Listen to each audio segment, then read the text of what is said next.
Shadowverse Worlds Beyond has not even been out 2 seconds yet, and there's already a little bit of controversy here, especially regarding the organized play and competitive circuit aspects of the game. Now, a little bit of my credentials here before we talk about it. I've been making Shadowverse content for like 9 years now, but more importantly, I'm also a caster for Shadowverse, particularly Shadowverse Open, and I've been the caster for that circuit since it pretty much started, so I have a lot of investment both emotionally and professionally. Let's talk about it. Of course, Shadowverse Classic had an extensive tournament circuit with a yearly culmination, and Worlds Beyond has very much the same. There's the World Grand Prix happening with a prize of a grand prize of 100 million yen, which is about 700,000 US dollars. So, you know, as you can see here, very, very high stakes.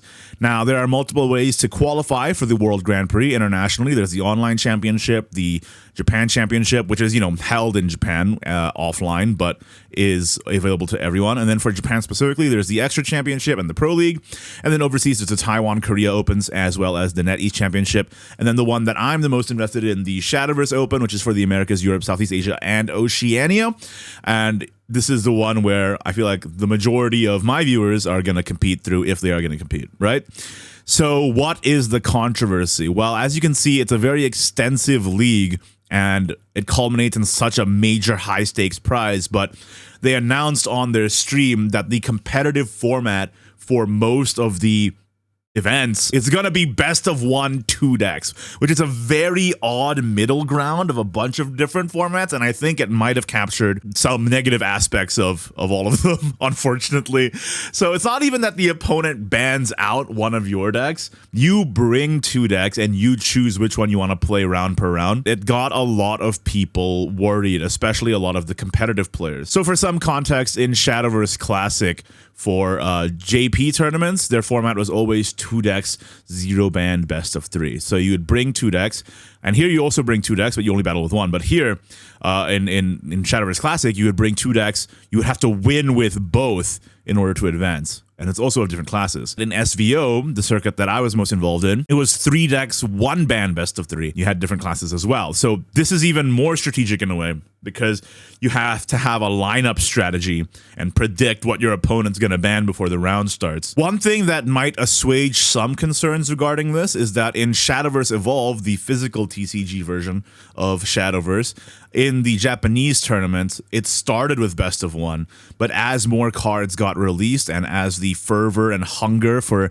good competitive play increased, they changed over to 2 decks, 0 ban, best of 3. So that was a fantastic change. And that was for a physical TCG too, so logistically it's harder than it would be for a digital game like Shadowverse Worlds Beyond. Why is best of 1 2 decks so bad though? And why are people worried about it? Let's talk about the pros and cons. So first of all, starting with the cons, variance. In competitive play, the more games you play in a set, the more you can be certain that the winner was due to skill and not due to luck.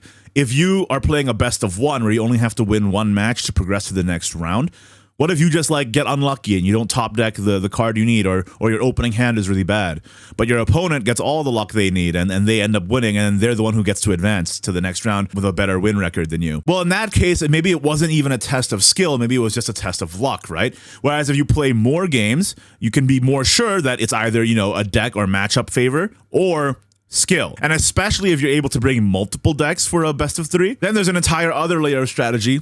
What lineup do you want to bring? And that's also a part of the skill set of competitive player that is tested in a longer format. Here, variance is going to be a huge issue. The second problem is polluting the match data. There's a very good case to be made that an even better format than best of 1 2 decks would have just been best of 1 1 deck. With best of 1 2 deck, you could have players bringing the best deck in format as one of their decks, and then just some random meme garbage as their other deck, especially because it's not the opponent that's going to be banning it out. They'll just always cue the BDIF. So then if somebody like that ends up winning the whole tournament, and then you see tournament winning lists and you see, you know, a good deck and a bad deck, it gives the wrong information, the wrong impression to players who want to learn and get better at the game, and it just makes it very unclear what is actually good in the game. The last con I want to bring up is the matchup imbalance mind games. Because it's not your opponent banning out the deck and you're the one who picks what you want to play, what if you just have a deck that's really good into one of your opponent's decks and a deck that's really bad into one of your opponent's decks, and then vice versa for the other deck you bring? Before the round starts, you're just thinking what your opponent's gonna bring, what do I bring, and because it's best of one, it feels like just a coin flip at that point. And then you might have just lost the game or won the game on turn 0 before the match even started. In that case, best of one deck would just be preferable. You save time, first of all, and you had to make a conscious decision to bring one deck in mind rather than flipping coins before every round. Now, what are the pros of this format? Well, one of the big pros is time. A fair few of these tournaments are actually held in physical venues. So the Japan Championship is at Tokyo Big Sight. The Extra Championship are in several places all over Japan. And if a tournament is being held at an actual venue, that venue costs money to rent out. BO1 is the least time-consuming format. You play one game, you finish the round, and that has a ripple effect too, because there's a lot of people playing. It's not just the match length. BO1 also shortens the time between matches because there's no time between matches in a set. There's only one match. Any technical issues, any logistical issues that might pop up in a BO3, all of that is cut away. And that makes it so that renting out a venue like Big Sight is cheap. And more importantly, it makes it so that it doesn't overrun into the next day. That's pretty much the only major pro of this 2-deck BO1 format. And it would also even be better accomplished by just 1-deck BO1. Save even more time and avoid the mind game coin flips, right? So even this format, I feel like they tried to strike a middle ground and ended up making a format that was actually worse. Now, stuff that's not fully a pro or a con, it's complicated. Accessibility. You might say that BO1 is much more accessible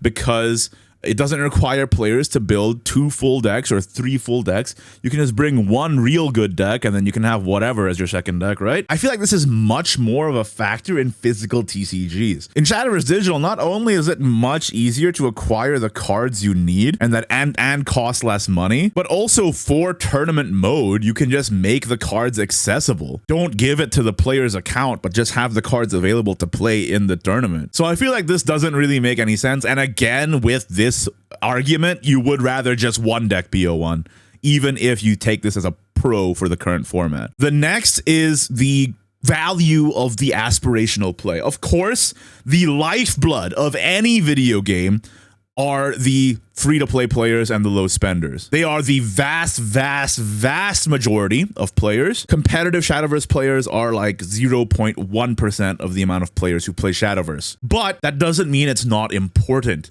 It's extremely important to have aspirational play for any game that has competitive aspects, because you want players to have a goal to work towards, even if they never make it. They have to have a goal to work towards to motivate them to improve at the game, play more, and feel like that they're leveling up and not just staying where they started at, because otherwise why bother playing in the first place? And that's just on the player side. Like, aspirational play is important also to give people something to watch regarding their favorite game, people to learn from, and then, you know, the deck techs that the pro players come up with trickle down to everyone else. So aspirational play is incredibly important, and this is why this one's kind of mixed. Because the best of 1 2 decks format is arguably more accessible, it takes less time, it's easier to get into, you can have more casual players go through the pipeline into becoming competitive players because the format is easier. And in that sense, maybe the variance is even a pro, because it lets lower skill players potentially clutch a win against a higher skill player. But I don't think it's that simple. I think also if the aspirational play isn't actually inspiring and skill-based, then the casual player base will treat it as a joke and they won't want to even go into tournaments. They won't want to be able to compete. What's the point of me trying to improve at this game if I can just get blown out by a high roll every round? So that's why I think that one is a mixed bag. So overall, I think this format is not great. I would have much preferred 2-deck 0-ban or 3-deck 1-ban the way we used to have it. At least a best of 3 and not a best of 1. Of course, I know that even with tournaments that aren't held in real locations, they're held online, time does still matter. People have a finite amount of time, and the organizers have a finite amount of time and bandwidth as well. But I think with a digital game, the cost of it is not enough to deter you from doing it, given all the upside. And thankfully, after the presentation, it seems that at least SVO agrees with me. The official season announcement went up just 3 days before the game goes live. What's fantastic is that the Open also has a prize pool of 30,000 USD and in-game rewards and the chance to travel to Singapore to compete in the live grand finals. So this circuit itself has prize money, and then it qualifies you to the World Grand Prix, which has a lot of prize money. But the big clarification that really matters is the format. For the kickoff event, only half of Swiss is best of 1 2 decks because the playoffs is also Swiss and is immediately moving into best of 3. Then in the qualifier series, once again, it's 2 decks best of 1 for Swiss, but then it's single elimination best of 3. And the finals are also best of 3 no bans. And then in the grand finals, there's no best of 1 at all. In the last chance qualifier, there is best of 1 2 decks in Swiss, but then once again in playoff Swiss, it's best of 3, and in finals, it's also best of 3. So not sure about the other leagues yet, but at least for SVO, the vast majority of events are best of 3 now, matching with how OG Classic Shadowverse, how they did their Japanese events. That being said, even though the vast majority of events are best of 3 now, of course there are more players at the start of tournaments, so the vast majority of actual games played is still best of 1 2 deck, which, as I've mentioned, is a controversial format. So overall, I'm kind of mixed. I'm glad it's not best of 1 all the way through, and I understand that putting best of 1 in the prelim stages saves a lot of time because that's where most of the players are. And I think having the playoffs and finals of each event be best of 3 will make it go down to skill in the end, but I'm also sad that we're gonna inevitably see good players not even make it to that stage in the first place. That being said, I'm still, of course, incredibly excited for the Shadowverse Open season. I freaking love competitive Shadowverse. I eat, sleep, and breathe competitive Shadowverse. I just wanted to make this video to give some of my thoughts about the situation. Let me know yours in the comments below. Thanks for watching. If you like this video, you're sure to enjoy this one where I explain every keyword in the game, help you prep for competitive Shadowverse. How about that?